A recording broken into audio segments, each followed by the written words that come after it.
Good afternoon and welcome to the Indiana Department of Transportation, INDOT's public information meeting for the Transportation Improvement Program, commonly called the STIP, and we'll refer to this document as the STIP for the remainder of the meeting. This is the 2024 to 2028 draft STIP at this point. My name is Jay Mitchell, and I will be serving as the MC for this meeting. I work at the technical planning section at INDOT. Joining us this evening will be Roy Nunnally. He is the director of the technical planning and programming division at INDOT, and he will provide a brief presentation with some breaks, intermittent breaks within the presentation to address and ask for comments. And then we'll continue the presentation after that. In addition, we have Brandon Bergoa from our staff. He is a transportation planner with the technical planning section. And Brandon has a few interactive activities where there'll be some surveys are posted. He will tell you how to do that and how to also participate in that, and also show you the results of those. We are here to talk about the STIP itself. And the STIP is a programming document. It includes all federally funded projects, including some regionally significant projects that will be funded primarily with the federal dollars for transportation projects within Indiana. And for the next 4 years, from 2024 to 2027, 2028 is listed in the STIP. Those are federally funded projects as well, but Federal Highway, our funding agency, does not recognize that last year. We simply post the 28 figures in there and the projects in the STIP to kind of give the public a heads up. Here's what's coming down the road, and we'll be moving forward in the years to come. The STIP is broken down into 3 phases generally, and by 4 years, 5 years actually, with 2028. So by each year, you'll either see PE, right-of-way, or CN for construction. PE is basically preliminary engineering, which takes in some environmental work as well as some initial scoping for a project. Right-of-way is obvious, purchase for right-of-way. And then construction, again, obvious, building the project and getting it open. Roy Nunnally will tell you about how the STIP has changed this year. We are referring to metropolitan planning area organizations, MPOs. Their tip will be incorporated in the STIP by reference. Roy will explain that a little further and what changes that affects to the STIP itself. In addition to that, I did want to point out this meeting is recorded, so please be aware of that. If you like to comment, we do welcome your comments. There's a chat box on the right lower hand of this screen. You can type your comments or your questions in the chat box. We welcome your comments. If you submit questions about a specific project, we will try our best to answer those during the meeting, but there may be some questions about projects because we have so many projects that we may have to actually get back with some other individuals at INDOT, and those answers will then later be posted with the STIP itself and included in the STIP question that was asked and the answer that's provided. And so without further ado, I will open up the floor to Roy Nunnally, who will then present a very brief presentation. Roy, the floor is now yours. Hey, Jay. I'm sorry, Brandon. Floor real quick.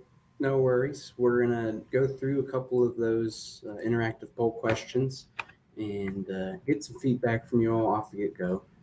If you go to wooclap.com, where there's a QR code that should be on your screen, it will allow you to enter a code. So QAKTMX is going to be the code to get into the room for the first question. And the QR code will show up on the bottom left of your screen here as well.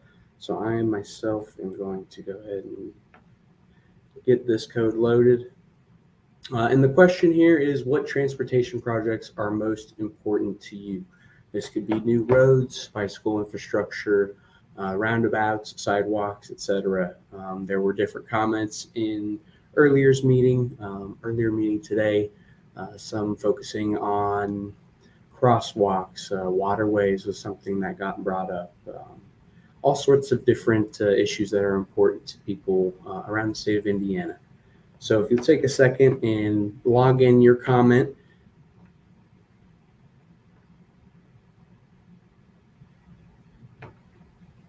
And it should, oh, we got one that came through. Sidewalks, active transportation came through.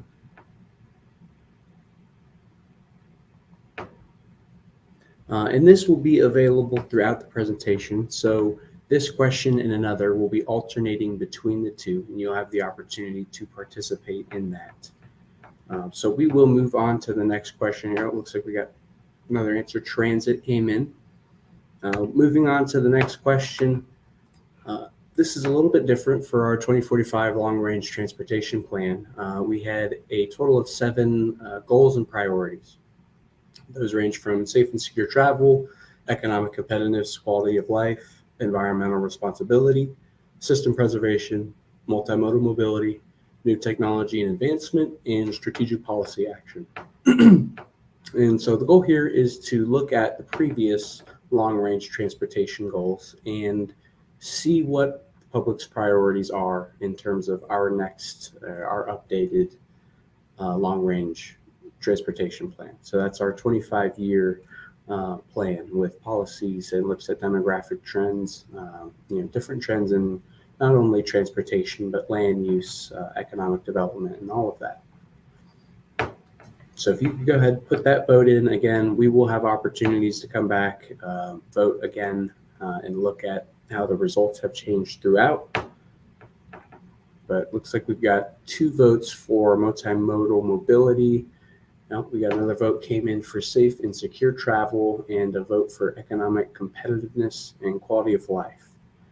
So we will move on to the next part of the presentation. Roy Nunnally, the Director of Technical Planning and Programming, is going to discuss, what is the STIP, the process and the steps it takes for all of us to get there, the collaboration and coordination involved, as well as opportunities for the general public to participate and have their voice be heard. So I will leave that to you, Roy. Hi, thank you, Brandon. Thank you, Jay. So I'm going to do a presentation on a lot of part of the STIP, but the biggest thing is we're here for the Statewide Transportation Improvement Program, which is the STIP. So what is that?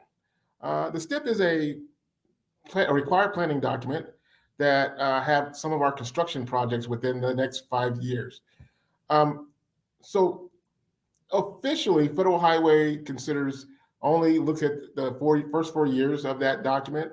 That 5th year in our document is illustrative. And so next slide.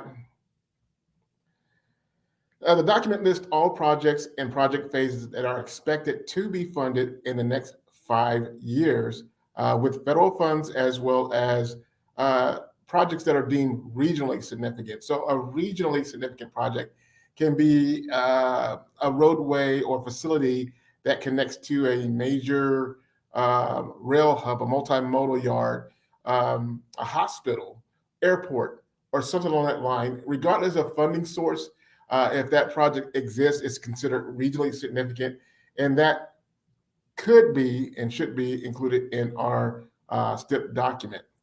The STIP document is not an accounting document, but it is a document that identifies funding and scheduling activities for each project through the fiscal year. And that fiscal year can be, or NDOT's fiscal year or the state's fiscal year, starts at July the 1st of each year and ends June the 30th the next year.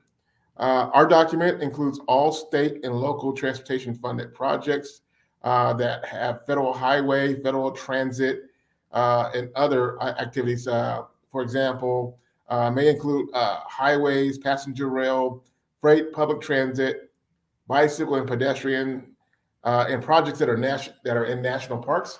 So if there's roadway improvement projects that are in national parks, that too is included in our STIP document. But typically our STIP document does include projects that are what we consider to be state-owned facilities. So that will be our interstates, our U.S. highways and state routes.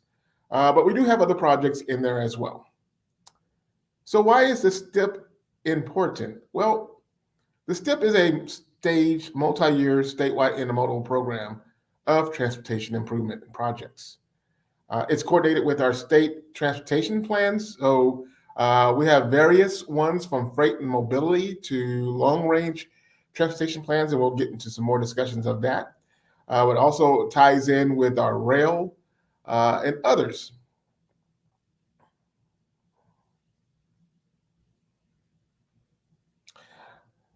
The STIP is also developed in cooperation with our metropolitan planning organizations. We have about 14 metropolitan planning organizations across the state of Indiana. And also it's coordinated with public transit providers and any regional planning organizations throughout our state. And this coordination is a federal requirement. And also why the STIP is important is because it must be compatible with the MPOs, or the Metropolitan Planning Organization's Transportation Improvement Program document. So with that, the tips for the state and the metropolitan areas also have federally and regionally required activities in those as well. Projects that are in the STIP include transit and bridge projects. So when you're looking at transit, you're looking at, to pay for operations or ticket collection booths or electronics that way, purchasing vehicles, whether that's a bus or rail car for passenger rails, and other types of activities. There's also lots of bridge projects in the STIP, from bridge rehabs, to inspection of those bridges, painting, debris removal for underneath the bridge, small structures and culverts, as well as pipelining. So it's important to note that also in some cases, these projects are grouped together, so we can get maximum value. So you may not see certain projects either on a map if we have a map, but they may be bundled together. For example, bridge painting, we're not just have just one bridge painting project in separately in our STIP document. It may be grouped with 10, 15, 20 other bridge painting projects and one ID number. Other projects that are included in the STIP includes just your traditional added travel lanes projects throughout the states, reconstruction and resurfacing, pavement resurfacing projects, bike and pedestrian and active transportation improvement projects, as well as operational improvements. When we're talking operational improvements, we're talking about intersection improvements where we're adding turning lanes or extending turning bays or right turning lanes or deceleration lanes, interchange modifications, modernizing traffic signals, because that can help us get more traffic through an intersection. Intelligent transportation systems, where we got in-pavement sensors that's collecting data, or on-site sensors as well, that's collecting data on the traffic and reporting that, and then also allowing information to be presented to the traveling public. So you see those dynamic messaging signs saying that traffic is slowed down, or the time between 2 points is X.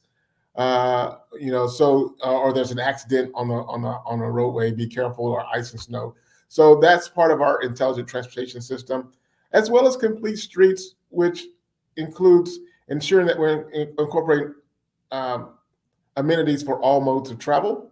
But there's also a number of safety improvements as well, from pedestrian amenities, crosswalk, bike lanes, including guardrails, railroad crossings, and slide corrections.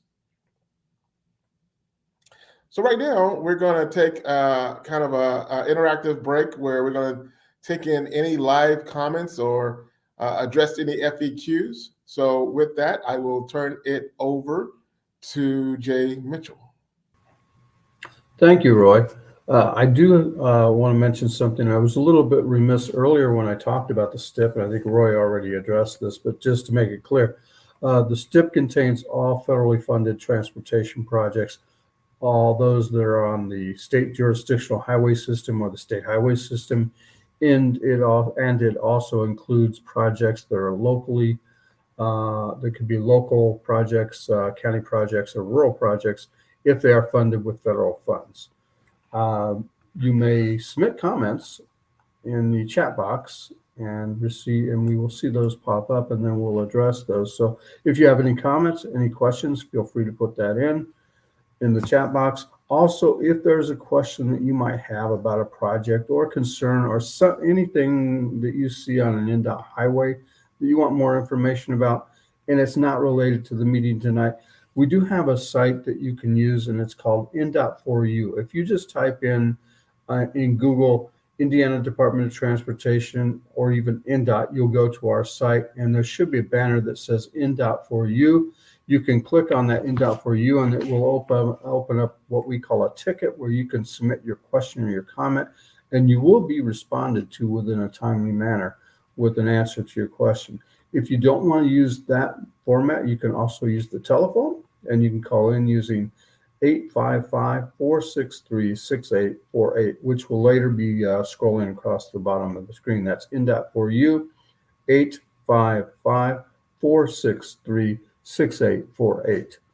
I'm looking for comments. I don't see any at this point, but we do welcome your comments. We do welcome questions about projects. Again, we may not have the answer immediately available tonight, but we will get those answers to you. And at this point, I am going to check another little folder here. I don't see anything at this point. And so, having seen no comments or questions submitted at this time, I will go ahead and turn the floor back over to Roy Nunley, and he will then proceed with the presentation. Thank you. Thanks, Jay.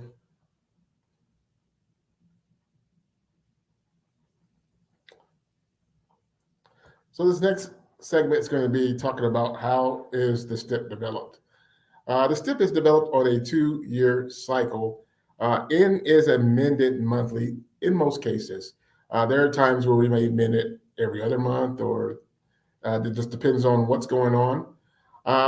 But Indiana has both a decentralized and centralized project programming process. The decentralized is with our 6 districts that feed into our asset team. So you see on the board, on the presentation, that there's 4 asset teams. There's the roadway assets. Let me see if I can zoom in a little bit, because I can't hardly see that. The bridge asset team, the roadway asset. And the roadway asset is going to be from pavement reconstruction, and also what we call rock slides. So that group addresses those type of activities, as well as mobility. So mobility does everything from added travel lanes to intersection maintenance and operations.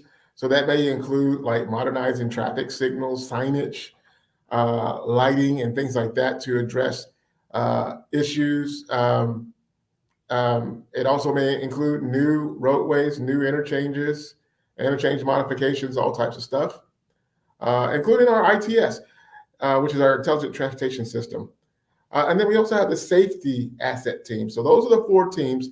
And then we have a central program management group that is also responsible for ensuring that the agency as a whole is meeting our goals, our standards, our metrics, our targets. They also are responsible for setting the target for the funds, and they can work with these asset teams to determine how much of that fund is going to go to, for example, bridges, pavement, mobility. So projects are submitted by the 6 districts. They prioritize projects based on those 4 asset groups for their districts, and then the asset groups, which are made up of individuals from central office and the districts, their job is to reprioritize those projects based on state needs. And that process, the asset management process, is coordinated with our MPOs, our local public agencies, and in many cases, our transit coordinators. But stakeholder and public input is collected in most cases by the NPOs, the RPOs, and at NDOT at various points within the STIP development process. Once we have that process and it's approved, working on an approved process, we provide that information. Federal Highway is responsible for approving. Federal Highway and Federal Transit Authority are responsible for approving our STIP document. So this is kind of another slide that kind of showcases how the STIP is developed. So typically when we kick off a major STIP update, again, this happens every 2 years, we work with our MPO partners, our project managers, and others to draft a list of proposed projects. And that usually starts sometimes as early as September, but lasts all the way through March. And it's very iterative because those projects are constantly changing. Everything is pretty live, so we're moving projects in, out. The scopes are changing, so it's very interactive. And then same thing between our document, which is the STIP, and the MPO's document, which is the TIP. So a lot of coordination from December all the way to April. And then, we spent some time correcting and adjusting the STIP verbiage, any targets that we have, whether that's funding, performance targets, making sure that we have the latest regulation language into our documents. And then from that point, we open it up to a 45-day comment period, which is where we are now.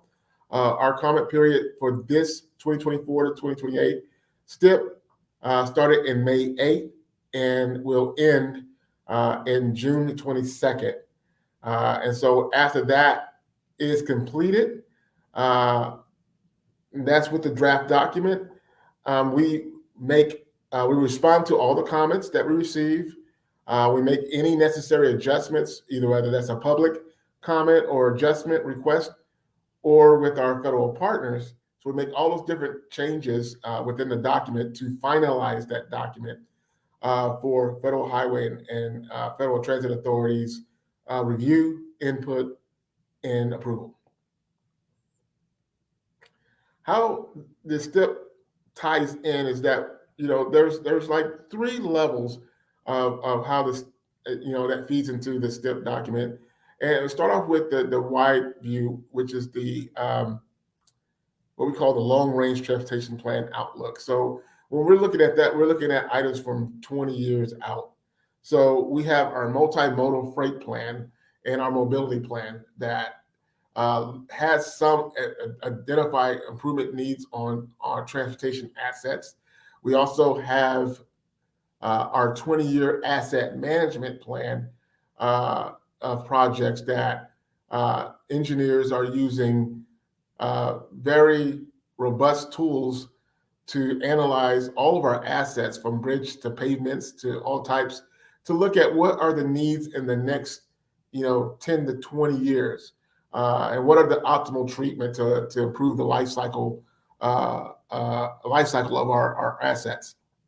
We also have the next level, which is a 20-year, multi-billion-dollar plan, and that one is project specific. The map that you see on the right is all the projects that we have listed in that next level Indiana project listing. And again, interactive map, you can click on any of the nodes. You can also look at local projects that are funded with some state funds, or that might be included in our STIP, our community crossings program. And you can toggle on things by district or by projects that are active, or projects that are out beyond our STIP, which is a 5-year window. So that's the 20-year window, and it feeds into our 10-year asset management plan and strategies, and that part is mostly policy. So we're looking at, what are the performance targets that we're trying to hit. And from that point, we just continue to do analysis. And then there's an annual project development call that feeds that 5th year. So it's always a rolling 5th year. And all that feeds into our 5-year or our STIP document, which we call our construction plan. So that's kind of how all the action and plans take place in our STIP development process. In our state, we have about 14 metropolitan planning organizations, and known as MPOs. And MPOs are entities that represent areas that have a population of 50,000 or more. So a lot of major urbanized areas. But MPOs are policy boards of organizations created and designed to carry out metropolitan transportation planning activities and process. They serve as a forum for their local governments in those areas and develop short and long range plans. When we're talking short, we're talking 4 to 5 years. When we're talking long term, you're talking more 10, 20 plus years to address concerns and things of that nature. So their short range plans is known as a TIP, which is a Transportation Improvement Program. But together with our MPO partners in our district offices, these two, our MPOs and district offices, serve as a primary source of local input for cooperating for our multimodal project development process. So there are a few changes in our STIP document this year. And typically what we've done in the past is that we would incorporate all projects, whether that's in an MPO area or not. We would include all those projects that are federally funded or what we call regionally significant, that may not be, might be rural, might be on non-state facilities, in our document directly. What we have moved to is to include those projects in those areas in our document by reference. So the actual project will not be in our document no longer in those metropolitan planning organization areas, but it will reference their document that has that information in there. And so part of the requirement is that federal requirement is that the state shall include, when we have this by reference, the state shall include each MPO TIP in our STIP directly or by reference, and we cannot make changes to those documents without an approval process. So the TIP is similar to our STIP. It is a 4-year required document. Some MPOs have projects that go beyond that 4-year, and beyond that, Federal Highway won't recognize beyond four years. So that 5th year is illustrative. Their project does include federal, state, just like ours, but many more, a lot more local projects. The TIP must be consistent. The MPO's TIP must be consistent with their long-range transportation plan, which we call the Metropolitan Transportation Plan. And their TIP must be fiscally constrained. So, and it's also important to know that each MPO have their own process for updating and maintaining their TIPs. They have different timelines. And so that may make things a little bit more complicated, but it is very closely coordinated with between the MPOs and the NDOT STIP process.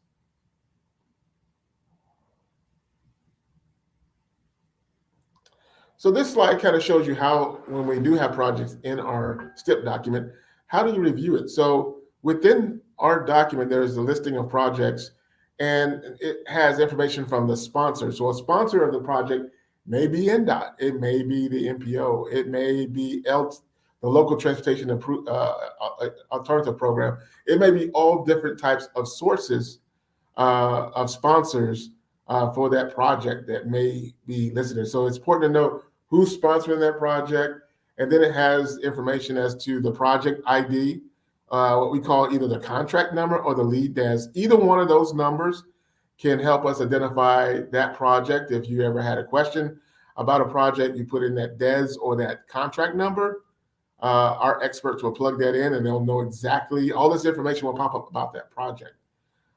It includes the route, work type, location of the project, the termini points, and then the federal funding categories. So there's various funding categories, from federal lands transportation program to the transportation alternatives program, transit, recreational trails, safety, so many more.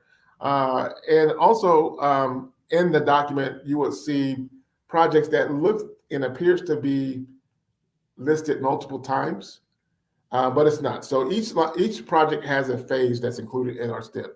And so a project may have 1, 2, or 3 phases, and those phases may be in different fiscal years. For example, you may have a project that has 2 phases. One would be preliminary engineering, and that will occur, let's say, fiscal year 24. So that'll be one line item. And then you'll have, with that same project, will be listed for right-of-way purchases. And so that may be listed in fiscal year 25 as a separate line item. And then that same project may have be in construction within the next 2 years. So you'll see a third line item of that project, and that may be out in fiscal year 28 for construction. And so that's how that works in our STIP document. That's how you look at the projects.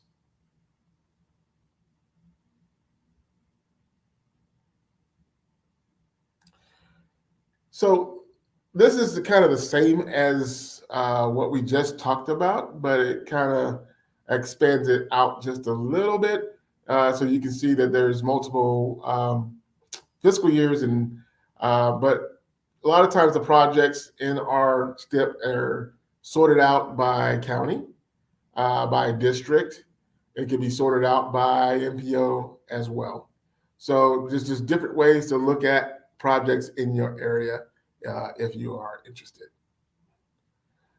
This page is a example of the summary. So each of our STIP documents have a summary page by fiscal year, by federal aid, federal highway funds, by federal aid, FTA, federal transit funds, and then also that are state funded projects. So you have these subtotals, and some that may have local funds that be included.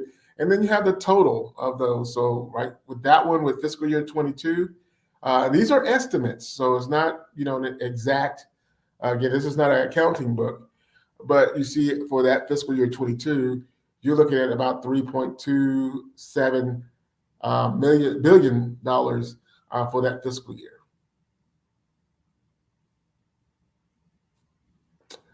So again, we're going to take another break to see if there's comments and questions, and may do a few FAQs while we're there. So I will turn it back over to Jay Mitchell. Thank you, Roy. Again, we're opening up the floor to comments. If you should have any comments or questions and you'd like to enter those into the record, right now is your chance. And on the right side of the screen, there is a chat box for you to enter those questions in, and then or comments, and we will respond to the questions. You can also call in with a question, and the number to do that is 317-552-1674. We have a password associated with that, and it's 533-181175#, which shows up in the screen itself at the bottom. So if you would like to enter a question or a comment through that method, you are welcome to do so, and you can also submit one through the live chat on the right side of the screen. In the past, we have received some questions about, can you change the STIP? And the answer to that question is yes, the STIP can be changed. That's called an amendment to the STIP, and DOTs are permitted to change their STIPs as they feel the need to adjust for changing conditions. Changing conditions, as Roy noted, almost everything in the STIP is based on estimates until the final year, and sometimes estimates will change and costs of projects can increase. We've particularly seen that situation in the recent months with the inflationary factors that are at play right now. So when that happens, and if the change is significant enough, we will make an amendment request to the STIP itself. And I don't see any other questions or comments at this time, but we will leave this open for a little while longer, and then we will return to the floor and let Roy continue with the presentation. Again, I'll hold this open for maybe another 10 or 15 seconds. Again, you don't have to wait for these breaks. You can submit a question or comment at any time, and the next break we'll get to that. And then at the end of the presentation, we will open up the floor entirely for questions and comments. Not seeing any that are coming in. I have one more screen I want to check and just make sure. And I do see a comment in the other screen. And that comment is, why is it critical to plan so far ahead? And the reason why it's critical to plan so far ahead is, Roy will address this to some extent. But the reason for that is projects take a long time to develop, particularly extensive projects, which would be added capacity type projects or bridge replacements for bridges that are over large waterway bodies of waterway. Those can take up to 5 to 7 years to develop. We need to know what's coming down the pike, where we have our needs in the future, so that we can actually set up our program in advance and be aware of what will then feed into the STIP. And that's where it ties into the long-range transportation plan that Roy mentioned and the 20-year production plan that he also mentioned. So it's important to know what's coming down the pike, what needs we have in the future, what kind of revenue streams we will have in the future, and how much those revenue streams will be able to accommodate those needs that are coming forward. Without any other questions in the chat box, I don't see any here. I'll check one more field. I don't see any there. I'm going to return the floor to Roy to continue the presentation. Roy, you have the floor, sir. Thanks, Jay. So we'll continue on with the presentation and talk about how can you get more involved into the planning process. So it's important to get involved in the project discussions early, frequently, and strategically. If you are in a major metropolitan area, likely you will have access to a metropolitan planning organization. As we talked about, we have 14 of those across the state. MPOs, they have regular meetings that are public and open to the public, which is technical meetings, policy board meetings, and just general open house sessions for general planning meetings. And so those are good opportunities to get engaged. In the last meeting, we had someone that asked about how do they get someone to slow down, or there's an issue in their area that has not been addressed. We have these projects going on, and those projects seem to not address the issues that the community has identified. And so a lot of that sometimes, for example, we have projects that have technical analysis. We have tools that can look at the traffic data, the speeds, safety, accidents, all these different things that can generate a project.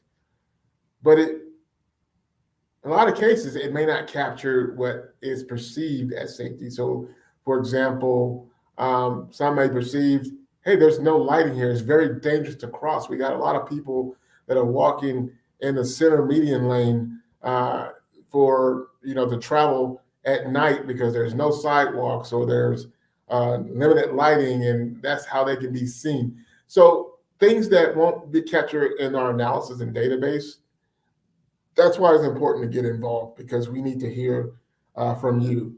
But MPOs participate in coordination meetings. So typically each year, around about the same time, we have what we call early planning coordination meetings with our MPO partners.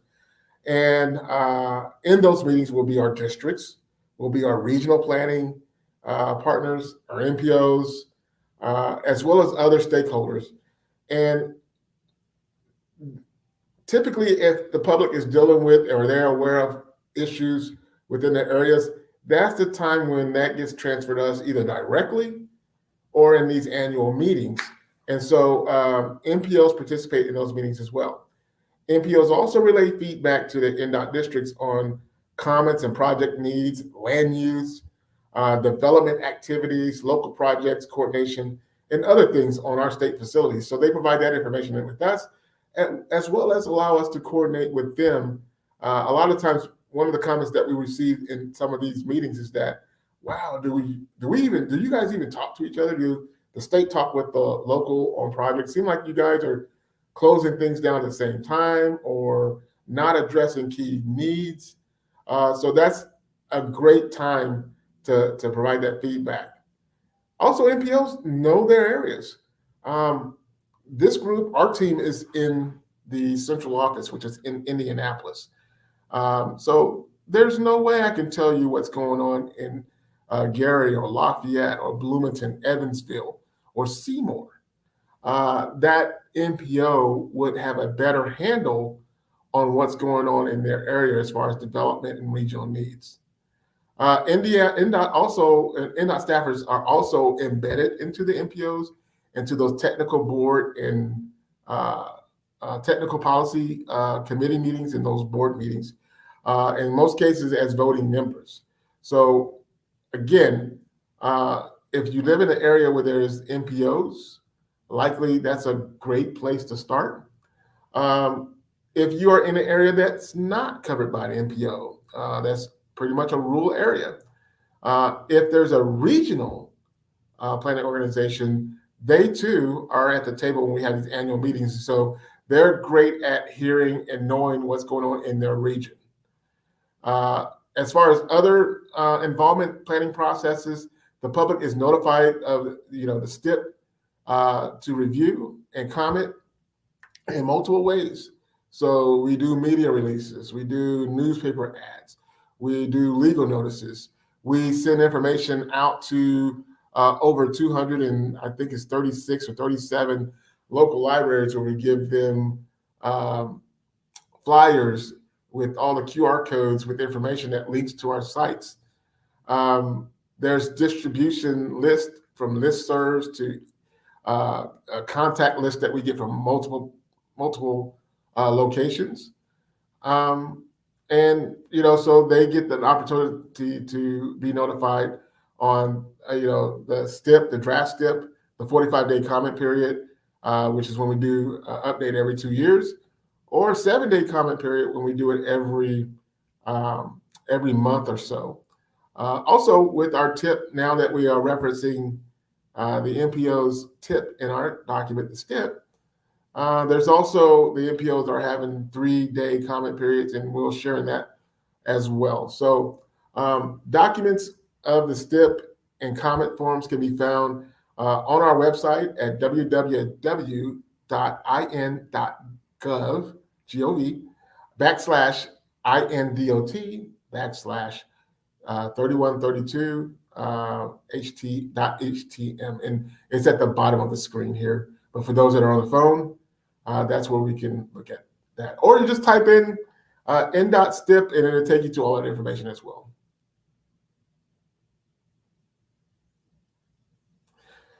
So again, we talked about our districts. We have 6 districts across the state of Indiana, NDOT districts. And so the districts serve as the front line in terms of coordination with our various stakeholders, our NPOs and RPOs.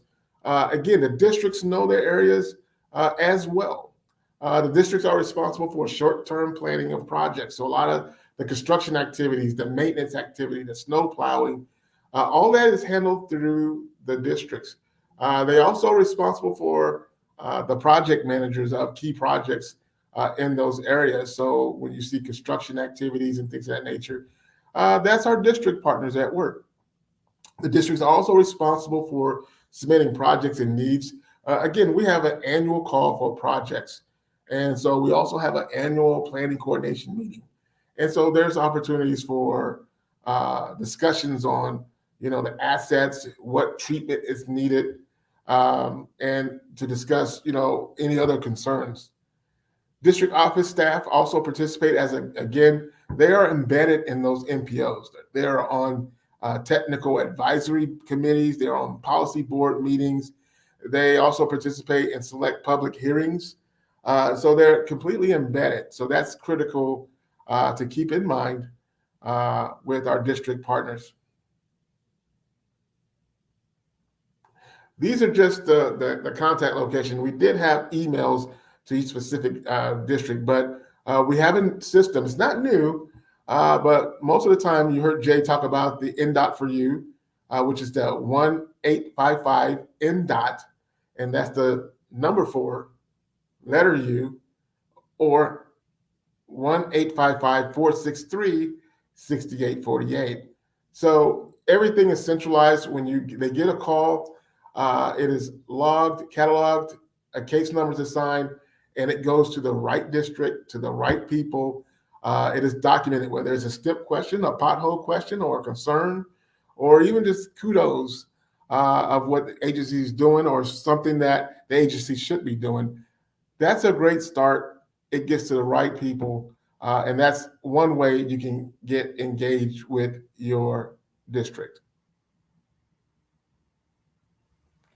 Others include the MPO areas. Again, we have 14 MPOs all across the state, and each MPO have their own public involvement opportunity.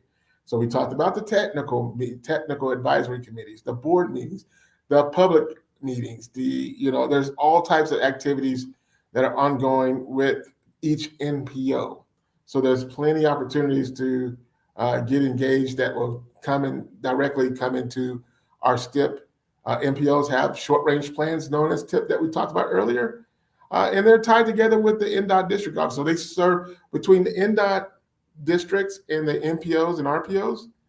They serve as the primary source for local input into our process.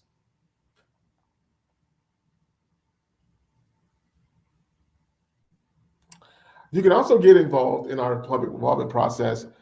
We've had 8 in-person meetings over the last 2 weeks. So we wrapped up our last meeting in Evansville, Indiana last night. And this is our second of the 2 virtual meetings that we've had today. And so these meetings will be recorded and placed online, at least the virtual meetings. And presentation materials will also be available online. And again, we put information at each of the 236 local libraries. We have flyers with information, QR codes, where you can get access to the document itself or the forms. If you're interested in a physical copy of the document, we do have those at some of our district offices. So if you like to have the paper copy, you can do that or download, or there's opportunities. If you need a physical copy, you can request a copy at cost. I believe that is on our line. So that's another way to participate. You can also email or mail your comments. You can email your comments to DraftStip. So DraftStip at indot.in.gov. Or you can just contact our STIP coordinator, Michael McNeil, and just at 100 North Senate Avenue, room N758, Indianapolis, Indiana, 46204. And just attention Michael McNeil, and it'll get right to him, and we'll make sure that those comments are processed.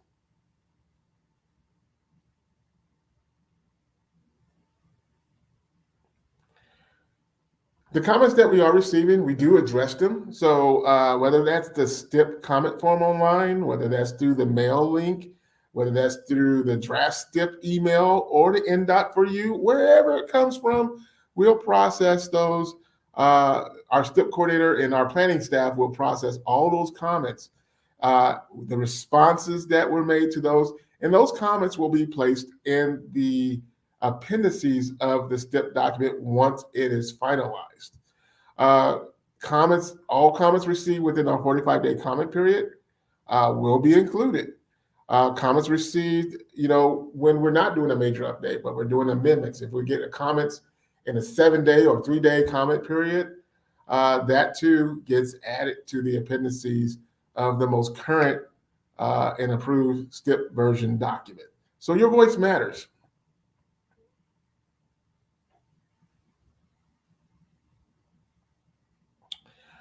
We also have regional planning organizations. So we have about 16 of those. The 16th one is Indianapolis area. So really we have about, I'll say about 3 counties that are not covered by NPO, RPO.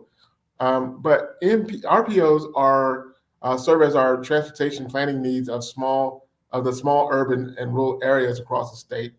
And they also perform a number of eligible planning activities that support our local communities. So the planning activities at RPOs are aimed at supporting NDOT central office and our district office as well. Again, 16 of those across the state.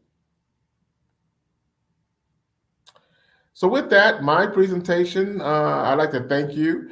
Again, we are taking comments on our 2024 to 2028 draft STIP document. That document can be found on our website at www.indot/3132.htm. For me, the easiest way to do that is just type in NDOT STIP, and it will take you to our current STIP, which is the active STIP, as well as it will take you to our draft STIP. And the draft STIP is what you are looking for to comment on. It'll take you to the online comment forums and everything else. Again, you can mail in your comments to our STIP coordinator, Michael McNeil, at 100 North Senate Avenue, room N758, Indianapolis, Indiana, 46204.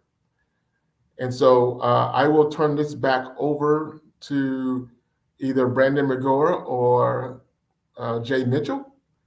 And we will likely recycle this presentation again for those that may have logged in the middle of this session.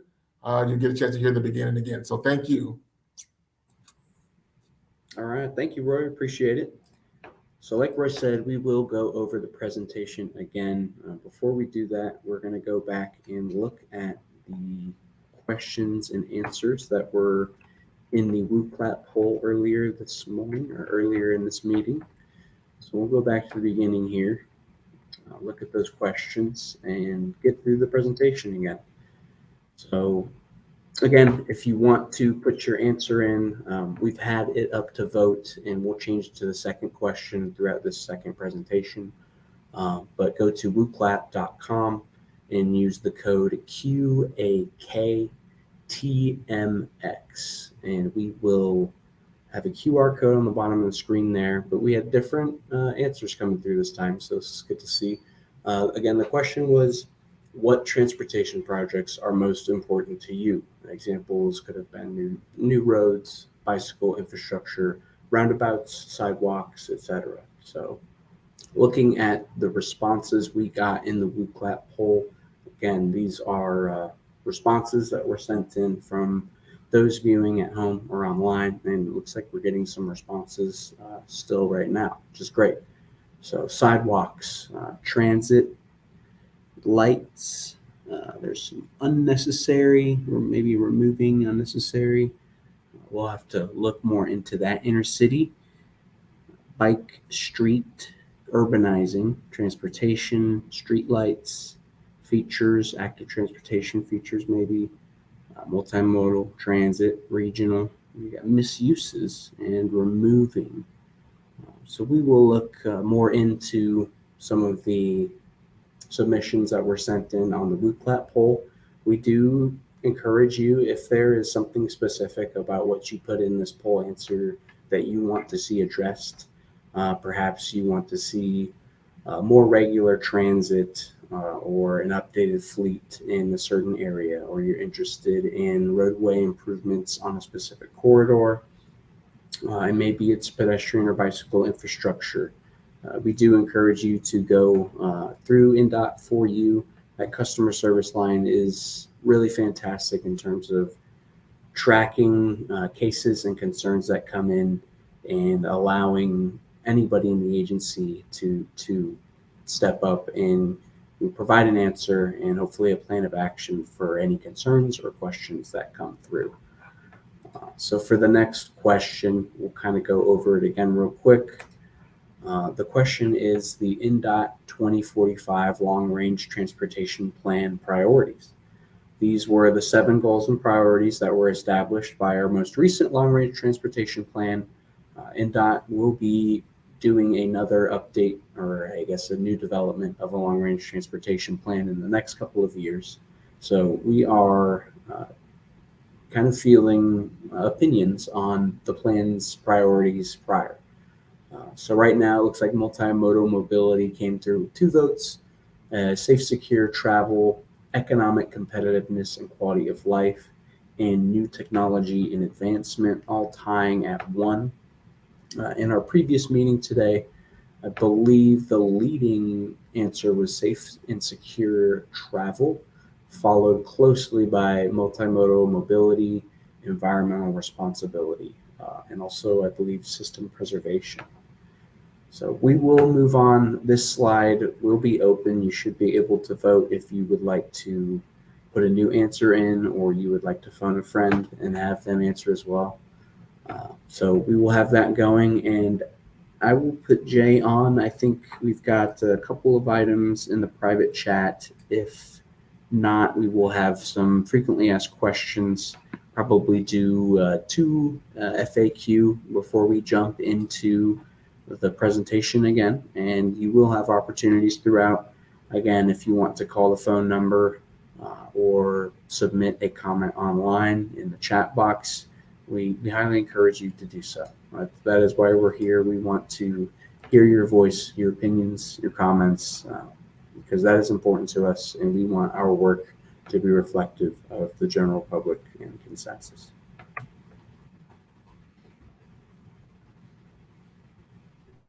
I will pass it to Jay here real quick, and we will do a couple of frequently asked questions. I believe this first one here, Jay, is how is it determined what projects are part of the STIP and what projects are not?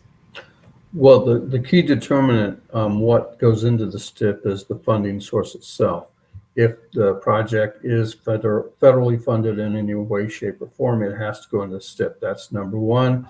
And then I think the broader question is, how do you determine what's a project that actually gets to the level of we're going to see something done? And how does that work? We have asset management teams, as Roy has mentioned. There are 4 of them, which break down our potential projects into 4 categories. Sometimes they will be part of 2 categories. For instance, safety can kind of encompass just about every project that we do. So some items or some issues may be related to safety as well as preservation of the roadway itself. So those projects might show up in both calls for projects for both of those asset management groups. Now, how does something get into that call for projects? How does that get to that level where you actually have a proposed project that we're looking at, that we're scoring, and so forth? That begins early in the process where, for instance, even tonight, people make comments. Customers, citizens make comments. You're driving down the road, you see a problem. Why is this? I see a problem here. You guys seeing this problem? Because I'm seeing it every day. I need to let you know because I'd like to see something done at some point. So those comments come in, we catalog them, and that they're not ignored. They are cataloged, they are saved. And then what we do is when we develop through some of our tools, plus our engineers as they're assessing our highways, our bridges, they see areas where we have some concern here. We need to possibly do something. Plus, in addition to that, we've gotten a lot of comments and questions and complaints about this particular area. Maybe we should look at this. And so they do an analysis. Is there a real problem there? Is it a perceived problem? If it's a real problem, then they start collecting the data on that problem that they see with the roadway. What type of deficiency do we truly have here? And what sorts of solutions might there be for that problem or deficiency? And then how would that actually morph into what we would consider to be a project? And at that stage, then they do what is known as an early preliminary scoping, a small scope of this. Here's the problem. Here's the purpose and need for the problem to be solved. And here are the potential alternatives we should probably look at when we review this. Those are then submitted into the actual call for projects application They're given a number, temporary number. They're then reviewed and sorted out. First, they're sorted out into those different asset management groups. The groups meet, they have their scoring process. The proposed project is then scored. And then based on that scoring, it determines whether or not that will actually become a truly funded project that will eventually go into the STIP itself. If the project scores well, and based on the amount of money that is available for the year for the call that they are programming for, or to call for, then they will basically take that project and identify it for funding for that future year. So the way it works is basically a group, asset management group. They may have a budget that's been outlined for them for this year. You have X amount of money. Take your highest scoring projects and start programming those projects until you actually run out of money. Those that don't score well enough, that doesn't mean they're a bad potential project. That also doesn't mean that the need didn't go away. So those projects go into the hopper to be then reevaluated the following year when additional funding is available, and also we'll of course have additional needs that go into that as well. So the process continues year to year to year. Your voice matters. It matters early in the process, as I noted. If you make comments throughout the process, you may think that they're not listening to me. We are listening to you. We do catalog everything. And we do take those into consideration as we move forward. I'll give you an example of a situation. Once we actually identified a potential project, we assigned it to an engineer. He was doing scoping, so he actually is on site looking at the problem. I think it was a 90-degree turn on one of our state highways. I actually talked to him years later, and he said, when I was out there looking at it, there wasn't much traffic that day. I was looking at the traffic data, wasn't much traffic. And you know what? Crash history didn't show up much. I'm not seeing what people are telling us we need. The district is saying we need a project. I'm basically at the point where I'm about ready to not approve this to move forward. While he was out there on site, somebody from a house nearby, a resident, came out and talked to him and said, we got a problem here, buddy. Not only do we have a problem, this is the problem. These automobiles cannot make this turn. They're going into my yard on a regular basis. That individual produced for that engineer a log, so to speak, where they had cataloged every single crash that had occurred on their property or near their property. And they even took pictures, and they were included in that log. And the engineer brought that back and said, this is what I need. This proves you have a problem here. We have a problem here. A lot of these accidents aren't reported because some of them may have driven into the yard, and then they were able to get towed out, or they backed out of the yard. The property owner took pictures and documented that, and that mattered. And that was the difference between that project not moving forward and moving forward, and it was actually completed. Just one of the many stories that I hear, and I have seen other cases like that. So we do want to encourage you to submit comments. If tonight you don't think of something and you think of it later and, oh, I should have said something, you do have that opportunity to continue to submit something. You can do it INDOT4U, identify it as a STIP comment, or you can send it directly to Michael McNeil, and there is the email address that Roy had noted, and you can simply type into Google INDOT STIP, and it will take you to the page where there is a comment form that you can use. So I did want to point that out. Our next step for the STIP, in case I didn't mention this, is we will be wrapping up our process with regard to the public comments. We will address each and every public comment that is received.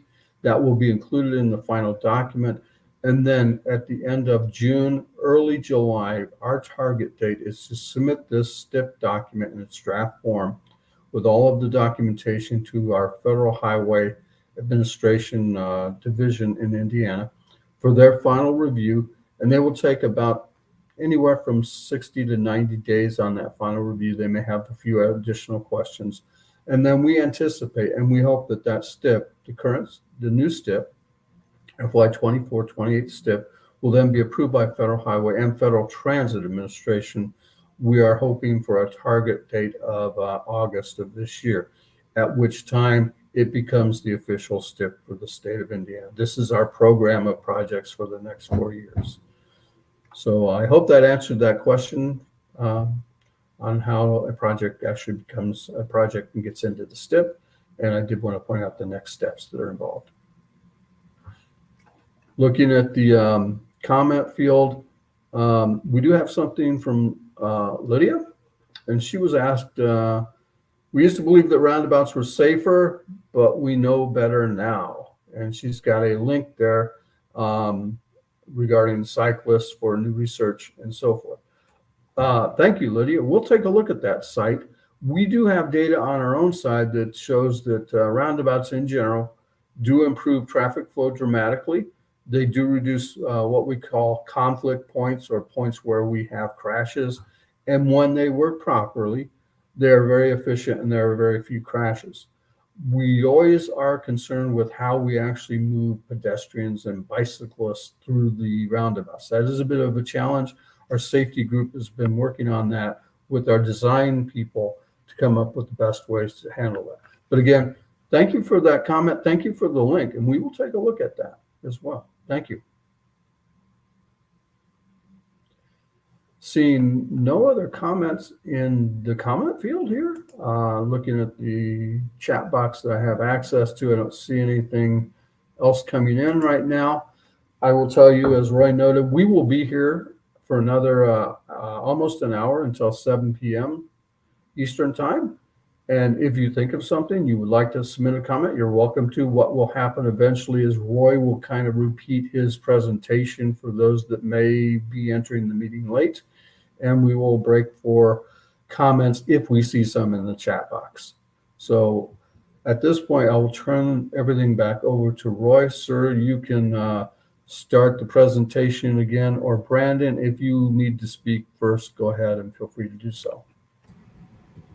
No, I think we're good. We'll get Roy on here and we will go ahead and start with the presentation. Again, you will have opportunities to comment. We'll have the QR code up later. You can also submit your comments in the chat box, call into our number, or submit something to NDOT for you. So we'll get Roy on here to go through the presentation. We appreciate you all coming out, and please enjoy.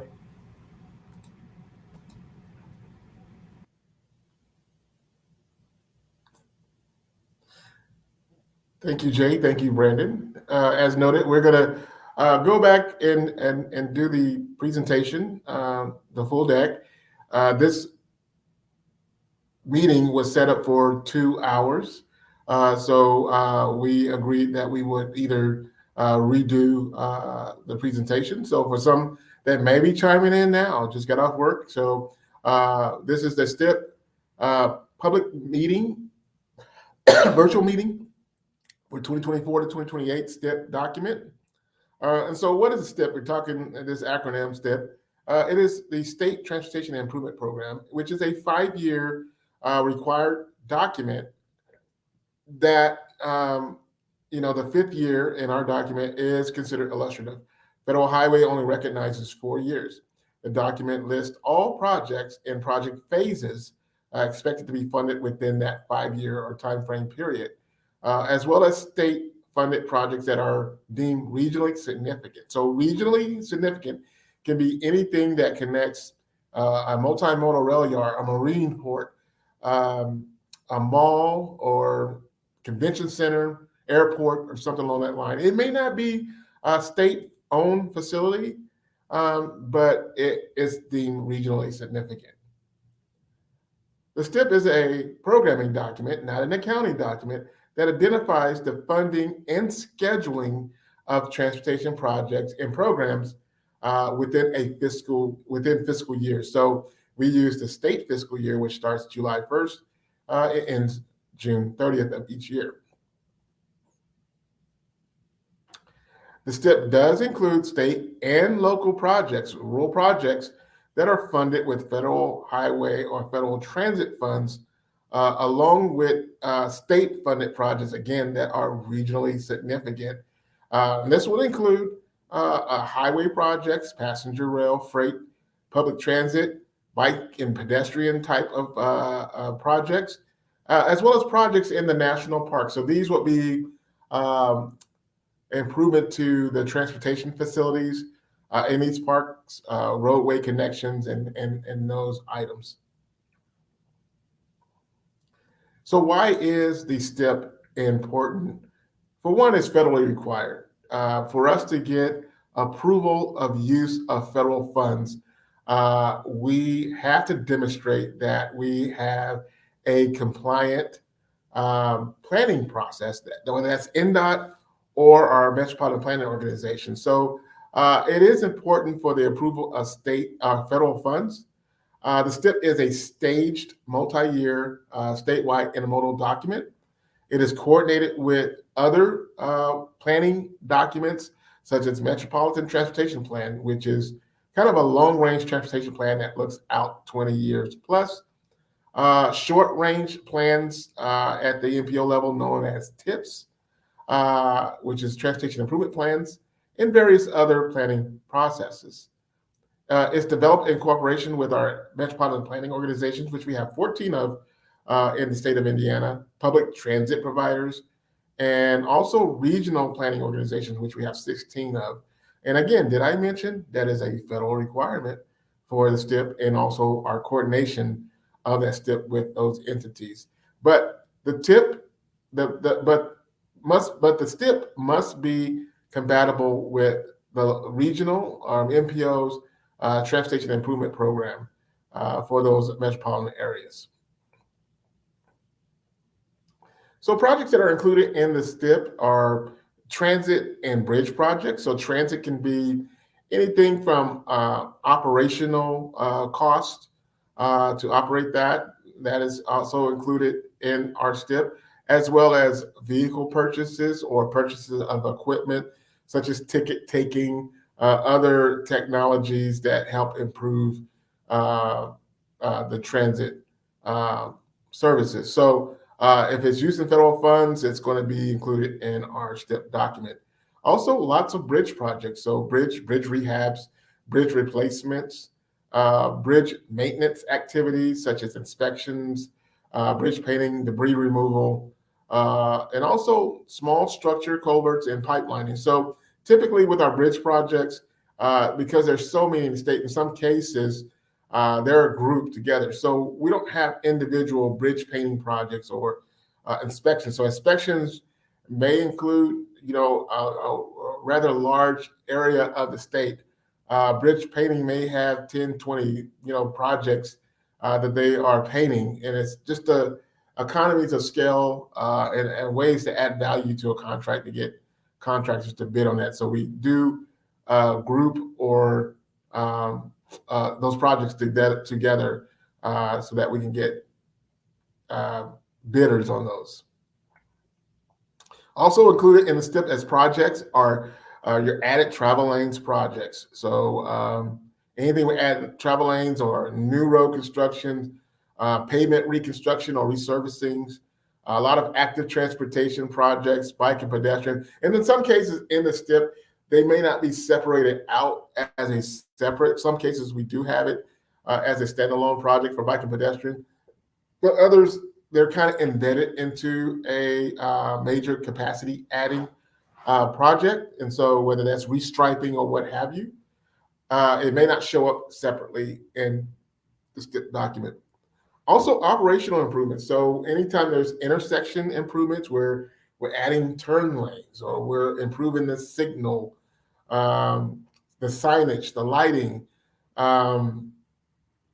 adding intelligent transportation components to it, whereas there's sensors within the pavement or on site that can capture vehicle or pedestrian other information. And information can be captured and posted online to motorists or to motorists via dynamic messaging signs telling you there's an accident ahead or traffic is slowing down or the speed to the next interchange or interchanges is X minutes. So information to help you make a quality choice in your roadway, in your trip to your destination. Also complete streets. So there's times where we are reducing the capacity of our corridors,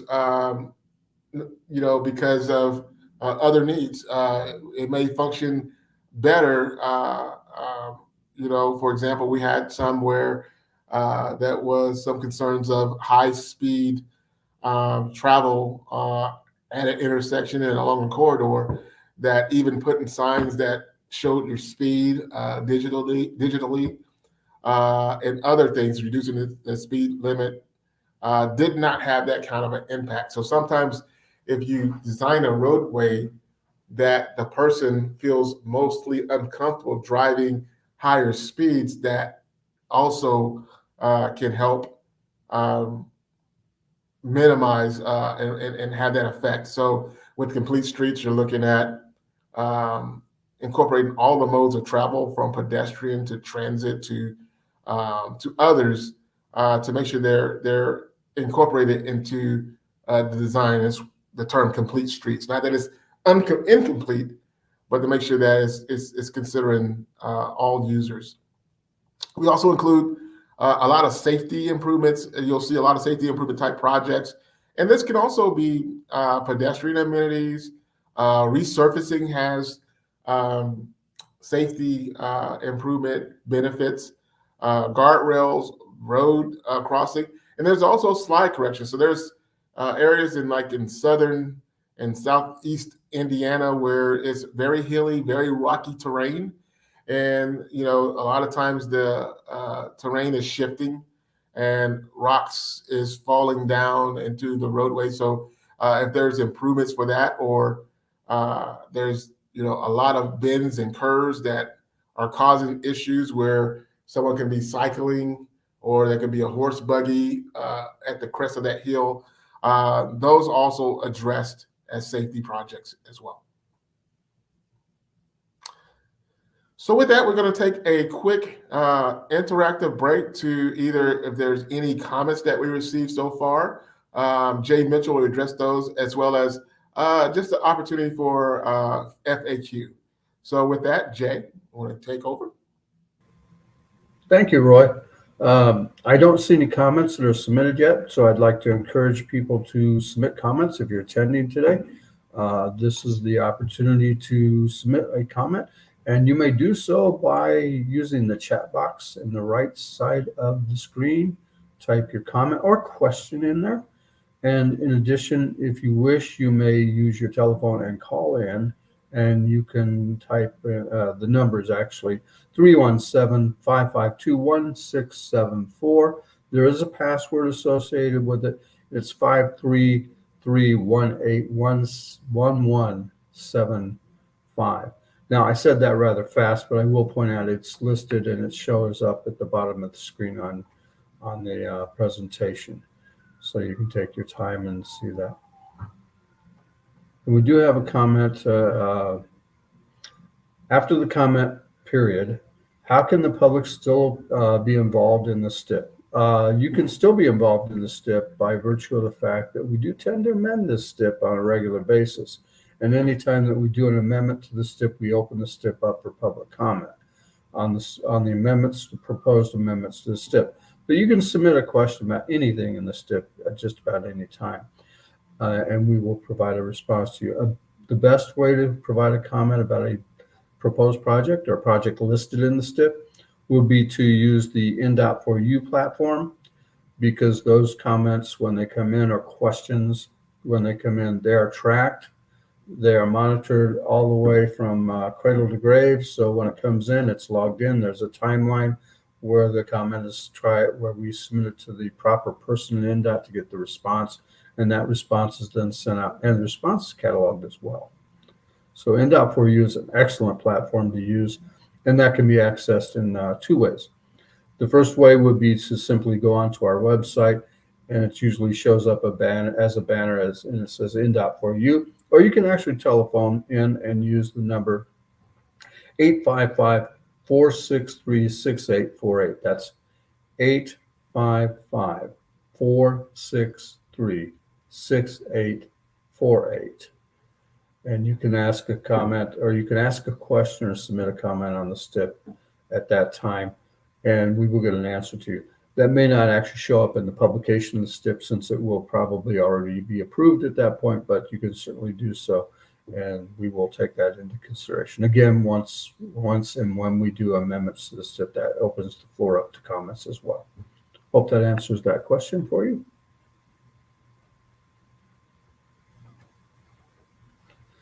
As the COVID pandemic impacted funding allocated in current and future planning assumptions, um, the effects of the COVID pandemic with regard to funding are factored in and embedded into the estimates that we have proposed for the STIP itself as far as funding estimates. Now, what that did to NDOT, yes, in the immediate days after the pandemic started and for a period of time, probably, I'm just kind of working from memory, for about 9 months to a year almost, traffic levels were down, which translates into fewer dollars being collected at the gas pump, which goes into the funds that pay for projects for NDOT. So yes, there was a slight downtick in some revenue and purchasing of gasoline funds. But since that time, we've seen a strong rebound in traffic, and also with the collection of fees for gasoline taxes as well. In addition to that, the federal government, through some of the relief programs that were passed under COVID, did provide NDOT and local governments as well with additional funding to make up for lost sources of funding during the pandemic. So it did affect us, but we are now past that period, and those funding assumptions are already built into our funding categories that we use to justify or fiscally constrain the STIP.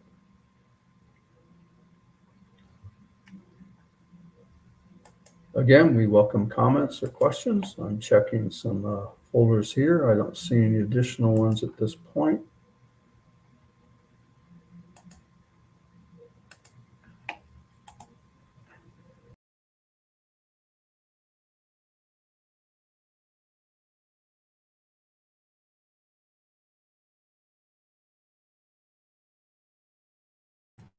Looks like we may have lost connection to Jay here. He should be back on in a second, but luckily we were done with our FAQ there. We will now switch it over to Roy, if Roy is available to finish out this presentation here. And there will be one more public comment opportunity throughout, and at the end we will open the floor for questions. Again, if you feel inclined, you may go to woolclap.com, type in the code QAKTMX, and that will allow you to look at the interactive poll question regarding the upcoming long-range transportation goals. So I'm going to turn the floor over to Roy, and we will keep the presentation going. Thank you so much.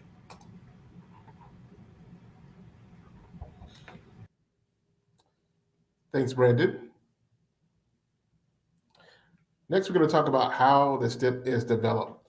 So keep in mind that the STIP is developed on a 2-year cycle, and it's amended monthly in most cases. Indiana has both a centralized and decentralized program development process. So decentralized is that we have 6 districts that provide projects in 4 asset groups. That is bridge, roadway, mobility, and safety. For roadway, it's basically pavement, reconstruction, pavement, painting, and also it includes like if there's rock sliding or geometric issues. When we talk about geometric issues, we mentioned earlier that if the roadway is hilly and there's a crest, you can't see around that crest. There's a high-speed bend. There can be a traveler, a pedestrian. It can be a cyclist. It can be a horse and buggy, and you won't have time to react to that. So they address those kind of issues and rock slides in the 9. So we also have the mobility asset team. The mobility asset team is responsible for your added travel lanes, some of your operational improvements like traffic signals, smart signals, traffic, dynamic messaging signs, and various other things. So that's when it comes into the bike and pedestrian and those kind of activities. And then they also have safety asset teams, and those teams also is a good cross section of bike, pedestrian, safety, guardrails. So safety it covers a large group of projects. We also have the program management group. So you have each of those 4 asset teams, each district is developing projects for their areas, prioritized for their districts. And then we have the asset teams in the central location, but those asset teams, those 4 asset teams are made up of not only folks from central office, but also each of the districts. And so their hat is to look at projects and prioritize them at a state level. So they're taking everything in collectively. From that, you see it tie into the program management group. This group is basically made up of key decision makers and leadership, and they determine, how much funds go to each of the asset groups so they can prioritize the projects. What goals are we trying to target? And any changes to those goals, if we're not meeting those goals, then they're going to make some changes to how much funding is going to go to each of those asset groups until we can improve performance. Also included, so projects are submitted by each of the districts and selected through this agency-wide program that we just discussed. But also those are in coordination with the Metropolitan Planning Organization. Again, we have 14 of those across the state, and also some local public agencies, as well as transit coordinators. Stakeholder and public input is collected by the Metropolitan Planning Organizations, the regional planning organizations, and NDOT at various points within our STIP development process. The STIP is approved by our Federal Highway Administration Department, as well as our Federal Transit Authority Department in Indiana. So this slide just kind of shows kind of another cut of how the draft, how the STIP is developed. So we first start off with a draft list of proposed projects. And this is between our NDOT and our Metropolitan Planning Organization. And this is a very iterative process because they're working with projects that may be live. And so that usually happens as early as September, as late as March. So going on to the next stage is the coordination of the STIP and TIP documents. And so the STIP, as we discussed earlier, that this is a 4 to 5 year document. The TIP is very similar. So a lot of coordination because these are documents that are constantly being amended, modified. So lots of coordination is ongoing. The NPOs have their own public engagement and comment periods and things like that. So we have to coordinate with them. Next is the, we're always updating the verbiage in the STIP document, so the draft document. If there's any targets, performance targets that we're trying to amend or funding changes, we are making those then. And then we go into the 45-day comment period, which is where we are now. Our comment period started May 8th. And we'll close out on June the 22nd. And so after we get the comments on the draft document, we have public meetings. We make revisions to those documents on the comments that we received. And then we finalize the document based on the comments that we received from our federal partners, as well as from the 45-day comment period. Make those revisions, submit it to Federal Highway FTA for their approval of the document. So how the STIP fits in with our other planning documents is that there are kind of like three phases of project development. There's the long range phase, which is looking out 20 plus years. And then there's the medium phase, which you're probably looking at anywhere between 10 to 6 years. And then once you get into that 5th year, or you're kind of getting into the STIP document, and we talked about that illustrative 5th year.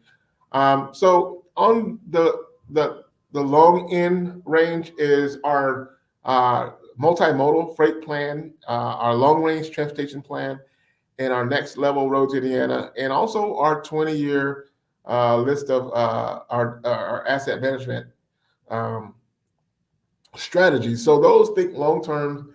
And I know a question was asked, why do we think so far ahead in planning? Is because, as Jay had mentioned, there's funding needs. A lot of times when you're thinking that far ahead and you come up with those treatments to how we're going to preserve our assets, that tells what we need. What are the gaps? What if we had more money? What would we do with it?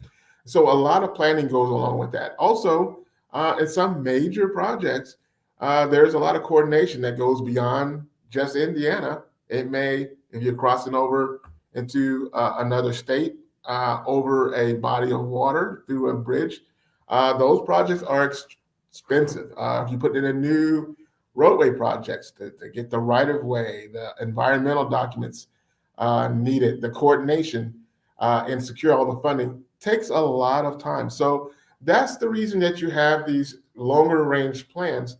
I would say in our long range plan, our long range plan is not project specific, but we do incorporate some major projects that NDOT is committed to build. One is the Ohio River Bridge over in Evansville, Kentucky for I-69, connecting over that way. Others would include finishing up the I-69 piece from Evansville to Indianapolis, so that last connector piece in Indianapolis, connecting I-465 with I-69.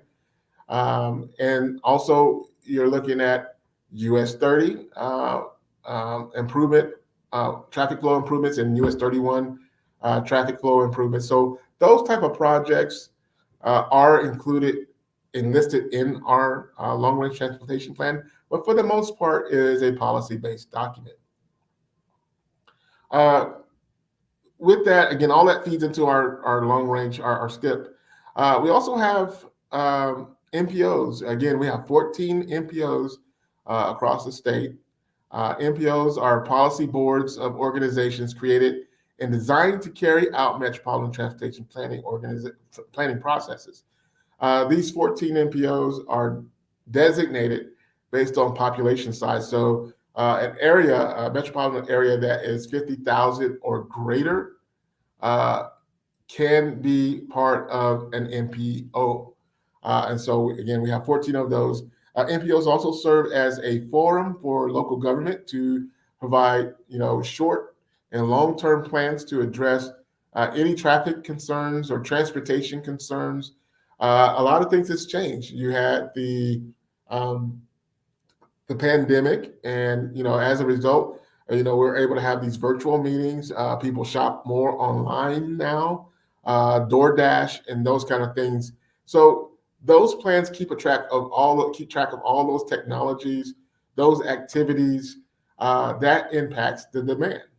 And one of the reasons why in our document, our long range plan document, we don't have projects specific in there. We used to have a document that was project specific. Is that when you plan projects out, a specific project, if it's not like a major project, and you plan it that far out, and let's say we did have this pandemic and traffic patterns have changed, and we say, okay, we no longer need to add travel lanes on this corridor. Oftentimes, once you put it into a plan document, you have developers and others that are expecting that project to move forward in our STIP. And so, and even though we're saying it's just not needed, it's not a good use of our tax dollars, not right now, it's hard to reverse that. And so that's the reason why we don't have project specific in our long-range plan, but our MPO partners do. And sometimes it's illustrative. So it's on our facilities, and NDOT's not committed to fund that project, that will list it as illustrative. So together with NDOT district offices, the MPOs serve as the primary source of local input into Indiana's planning process. There are some changes to the 2024-2028 draft STIP. Historically, we would include projects in Metropolitan Planning Organization directly into our STIP document. we have changed that to now that we will incorporate those projects by reference. So we won't have those actual projects in our STIP document. We will have it referenced to their document.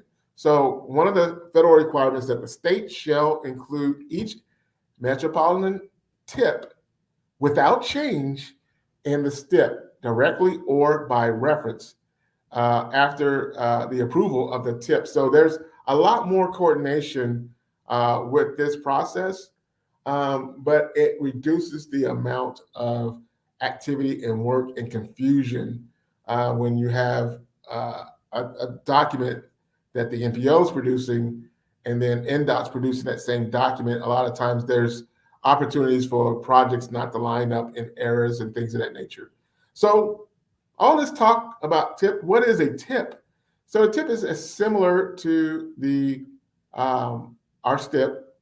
Our STIP is the statewide transportation improvement program. The TIP is the transportation improvement program, and it's for that metropolitan area of that MPO. Both documents have the same requirements as far as years. So there's a 4-year outlook for those documents. Many NPOs go out 5 years, but that 5th year is considered illustrative. Their document does include federal, state, and local. Ours include the same, but there's more so more local projects are included in their documents. The TIP must be consistent with the MPO's long-range transportation plan that we call Metropolitan Transportation Plan, known as the MTP. And their TIP must be fiscally constrained. It is also important to note that each MPO have their own process for updating and maintaining their TIPs. They have their own schedules. So some update their TIPs every other month, some 4 times a year, and then some 2 times a year. So it takes a lot of coordination and awareness when we are coordinating. But just keep in mind that if there's projects in a metropolitan area and it's covered by a MPO, then to access that project, you will have to go to the MPO's TIP to see what those projects are. So how do you look at some of the projects that are listed in our STIP? And in similar ways, the MPO's TIPs have similar information in there. It may not be exactly formatted this way, but in ours, we have what we call the project sponsor. The sponsor can be us, the Indiana Department of Transportation. It can be a transit operator. It can be a local or an MPO. So different sponsors can add projects into our process, our listing. We also have like the project identification identifier, which can be a contract number. So a lot of times you have individual projects that are grouped into one larger projects we call contracts. And also a DES number. So sometimes you may have projects that may be separate and they have individual project IDs, we call designation numbers. Either one of those, if you were concerned or wanted more information about a project, you can get that number, that ID, and provide it in your comments, and we would know exactly what project you were referring to. Also included is the route, the type of project, the location, and also what funding category, federal funding category is used. So there's various ones. We have congestion mitigation and air quality. We have recreational trails, safety, which is known as Highway Safety Improvement Program, which is HSIP, block grants, transit, and transportation alternative programs. So those are different phases, different federal categories. And then we also have phases. So you have to be careful when you look at a STIP document. Sometimes you look at something and you see almost the exact same project listed multiple times in multiple years within the document. So it's not that was an error. It's that our document has line items that are based on phase. So you might have a construction phase or a PE phase or a right-of-way phase. So for example, you might have a project, that may be added travel lanes project on Road X. And you look in there, and in fiscal year 2024, it's going to show that we're doing preliminary engineering work. In fiscal year 25, there'll be another line item, another cost item for we're purchasing right of way.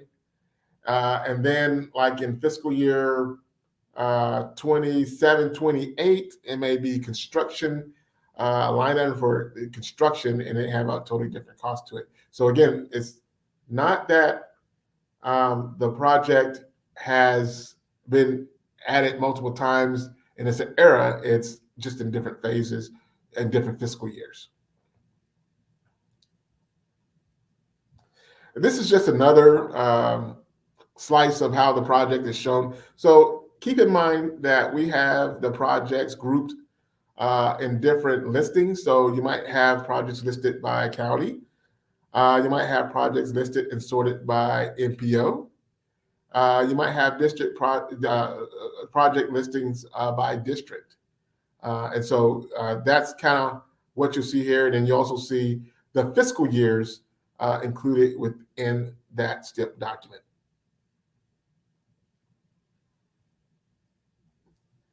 In each STIP document, we do have a financial summary page. This is an example of one that we did last year. And so in that, you'll see that there's estimated costs for each of the fiscal years. So this is kind of the grouped cost, and you may get a subtotal for federal highway funded projects, a subtotal for federal transit authority project, or FTA projects. You'll get a subtotal for state funded projects, as well as projects that are in our STIP that are local funded, or portions of it are locally funded. And then if you look at that first tab, it's estimated fiscal year 2022.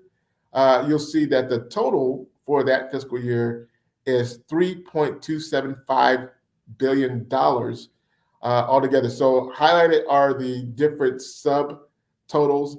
That's the best way to look at that. If you want to look at like how many federal grant funds per fiscal year, if you go up to that top tier, the top line, right after it says estimated, fiscal year 22, you can find an amount. We have $40 million, 500 in federal grant activities, and then we got about $326 million in local federal aid. So just different things in how to look at that project, or how to look at the STIP and how things are funded. So we'll take another break and ask and see if there's an opportunity for us to answer any questions, and if there's an additional FAQs.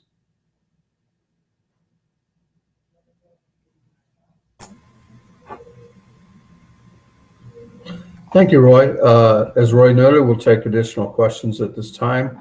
If you have any questions, please submit them in the chat box, or you can call in with the information at the bottom of the screen. That is 317-552-1674.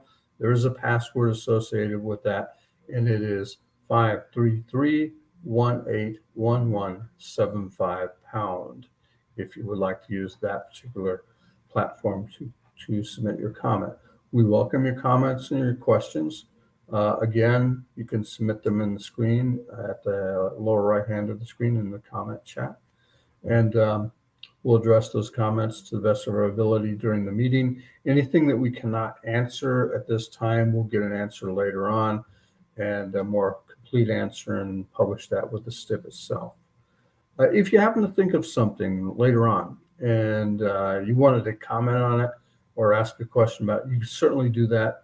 And you just simply go to our website for NDOT and look for NDOT for You. You can submit it in that method, or you can go, which is the more preferred method, go to our website and look for the STIP page. And then there is a STIP comment form there that you can submit your comment or question at that time. I'm not seeing any comments right now in the comment chat. Checking another area. I don't see any there. I'm carefully coming back because last time when I came back, I accidentally knocked myself off the system. So I'm back now. Again, looking for comments or questions. In a little while, we'll talk about the next steps for the STIP as we near the end of this presentation in this period. And that will be a very brief description of when we anticipate this STIP to be approved, that sort of thing, and how we will go about getting that accomplished. I'll leave this open for just a couple more minutes, and then I will turn this back over to either Roy or to Brandon, who may have something. And then we did get something from Lydia. It's a comment. Thank you, Lydia. And it's kudos on your highways. You have a lot of construction, but you can always tell the moment you get to Indiana. The roads suddenly become smooth, the Wi-Fi reconnects, and there are troopers and helper vans everywhere. We do have the helper vans, and they are located around the urban areas, particularly Indianapolis, I think in Northwest Indiana, and I believe Evansville and perhaps the Louisville metro area in the Indiana side. And those are sponsored also not only by INDOT, but also by a private consortium. There's a insurance company that provides that service. And we have individuals that cruise those areas. They listen to the police radio. They see our own cameras on what's going on when there's a breakdown. They try to show up quickly, and they do their best to resolve the situation so that traffic can keep moving and the person that broke down gets a remedy for their situation. They've been known that they frequently change tires and do other assistance for motorists. So thank you for that comment.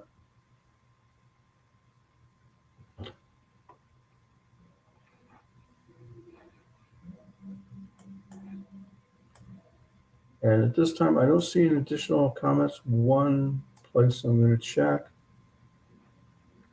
Okay. No comments right now. I will leave this open. You can certainly submit a comment. We'll continue right up until 7 p.m. And I will turn the floor back over to Roy or to Brandon, who may have a few comments to say. And then near the end, you might want to turn this back to me, and I'll give the final steps with regard to the STIP. Or if we get any comments in, we'll try to address those. Thank you. Thank you, Jay. Appreciate it. We are going to move forward with the rest of the presentation, and if we have time at the end, we can look at the WooClap polls and review any answers that may have been added or changed. So I am going to turn the floor over to Roy here to close us out. All right. Thank you, Jay and Brendan.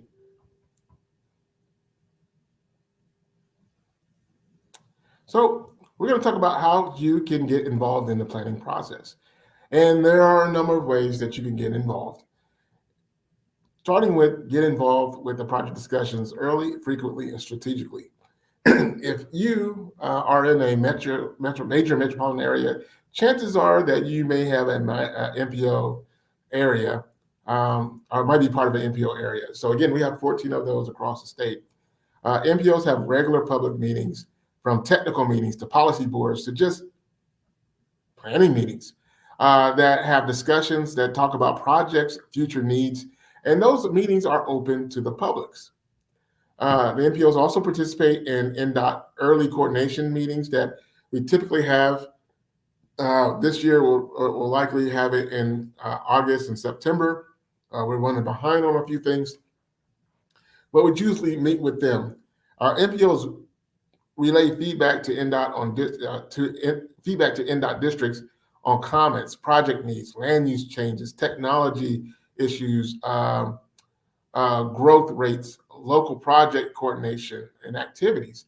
And so all that's fed back to INDOT either through the district office or through those early coordination planning meetings.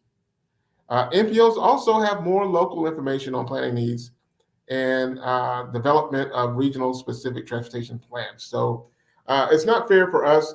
We're stationed in Indianapolis, so we're in the central office of the state. And so for INDOT, it's not really appropriate for us within the central office to go out to someplace like LaPorte or Gary or South Bend and know all what's going on, all the issues. So the NPOs and also our district partners play a critical role. They know their areas. They know the heartbeat of the communities in those areas. And then you also make that difference as well, because we don't know it all. And so there's things that may be specific to just using some of our data collection efforts, where we're looking at traffic crashes or traffic volumes, and those kind of things to look at, oh, there's a problem. But you know your community, and we need to hear from you. NDOT also, staffers also participate, and they're embedded in these NPOs on their technical board meetings or board meetings. And so in most cases as voting members. So again, the NPOs are one of the great ways, if you live in those areas, to get involved. So if you're not in an NPO, you're in a non-NPO area or a rural area, you can also work with your rural or regional planning organization or the district office. So with the regional planning organization, there's 16 all across the state. We'll talk about those in a little bit. But there's only about 3 counties that are not covered by an NPO or an RPO. And that's very good. And if that's the case, then where's the central office, and there's also the districts. But also you can get involved. We do a lot of notifications when we do open up our STIP for public comment, particularly when it's a major update like this one, where we're in the 45-day comment period, where we do media releases, we do newspaper ads, we do legal notices, listservs, where we're sending out some of the flyers and things like that. We've also sent flyers to over 236 local libraries where they placed in their notification boards and things like that. Some even placed on their social media, which we do also do notifications for.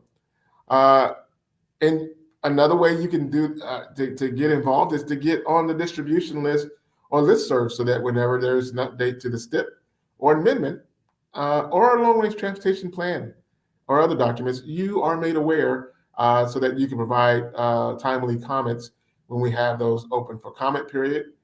And even if we don't have a comment period, we still are always collecting comments. They may not reflect in the actual STIP document because we have a time window, but we do collect those. And if we do get those throughout the year, when we do an amendment, we can always add those comments to the STIP document.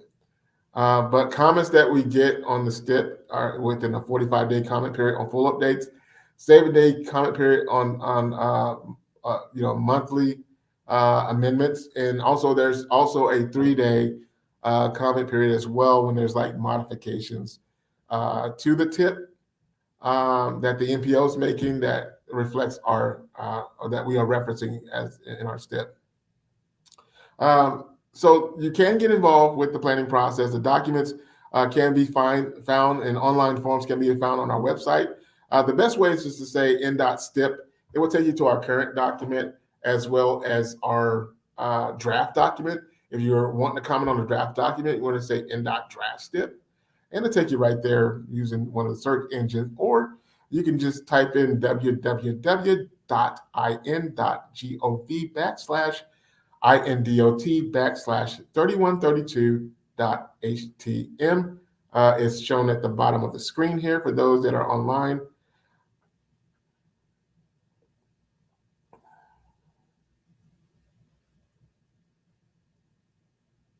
And the next slide. So we talked about the districts. We have 6 districts across the state of Indiana. The district serves as our front lines in terms of coordination with our stakeholders and local officials. Again, the NPOs and our district partners, they know their area. They know the pulse of the area. And again, we may not know everything, and that's why it's critical for you to get involved. And the districts are the front line of that. Districts are responsible for short-term planning projects, maintenance of our assets, local coordination, project management, and construction activities. Districts are also responsible for submitting project needs in the annual call for projects. So we talked about that 5th year. That fifth year is filled by the annual call for project process that the districts are responsible for. And the district staff, again, they are embedded in our NPO, whether that's a technical advisory committee or board meetings. They participate in those meetings as well as other public meetings in the areas.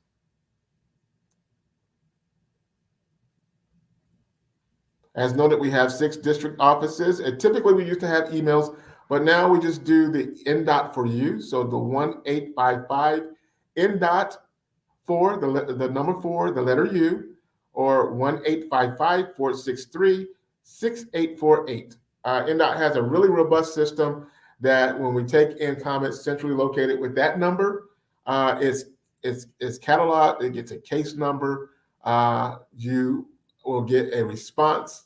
If it's a STIP comment, it goes to the STIP long range plan. If it's a pothole, it goes to our maintenance. So it's a very good way to get involved. And also, if you have other questions or comments, it is a very good system. They do respond to those comments received.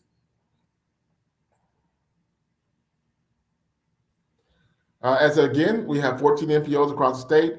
Each have their own public involvement opportunities. So get involved. If you're in the NPO area, get involved, sign up for their listserv. Some have monthly technical advisory meetings that are open to the public, as well as board meetings that are open to the public. And you can always submit comments to concerns there. Together between the NDOT district and the NPOs, they serve as the primary source for local input.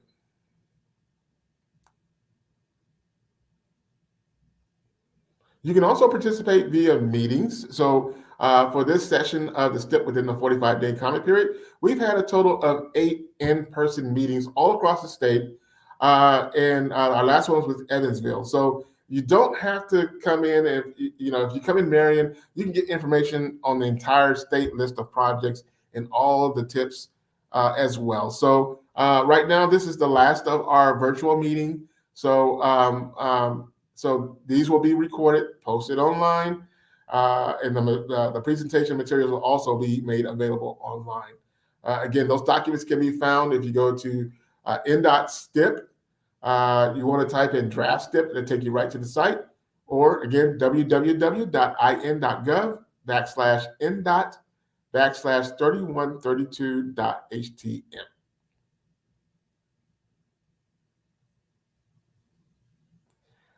You can also email your comments or mail your comments. We do have email where you can just type in draftstip@ndot.in.gov. It will go into one of our folders where we have an inbox where someone's checking it, or you can mail it to Michael McNeil, who's our STIP coordinator at 100 North Senate Avenue, room N758 in Indianapolis, Indiana, 46204. Please note that all comments that received to NDOT, whether that's through the mail, through the email, STIP comment, online STIP comment form, NDOT for you, they are processed by the STIP coordinator and our planning staffs. And comments and responses to those comments are documented and coordinated through the agency's communication division. And if there are comments that are received in our 45-day comment period, those will be included, including the responses. Those will be included in the appendices of the final STIP document once it's approved.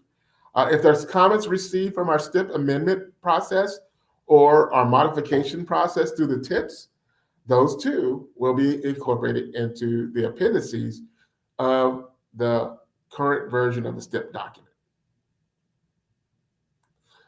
RPOs, Regional Planning Organization, plays a critical role. We have 16 across the state. RPOs also, just like our NPOs, serves the planning needs of the small, urban, and rural areas of the state.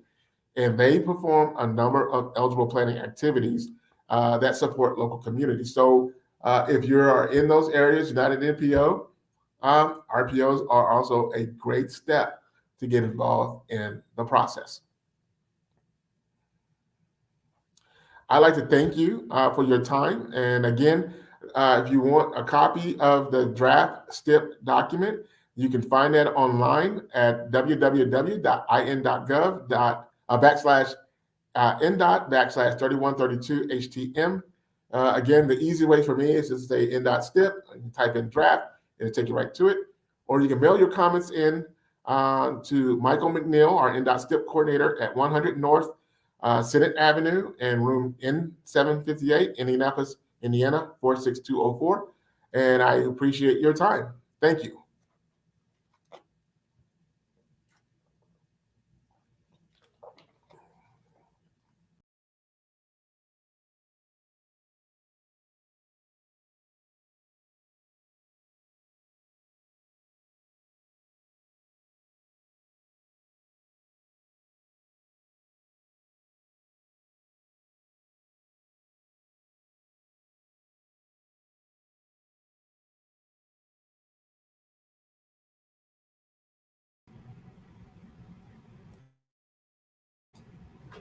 Hey, Jay.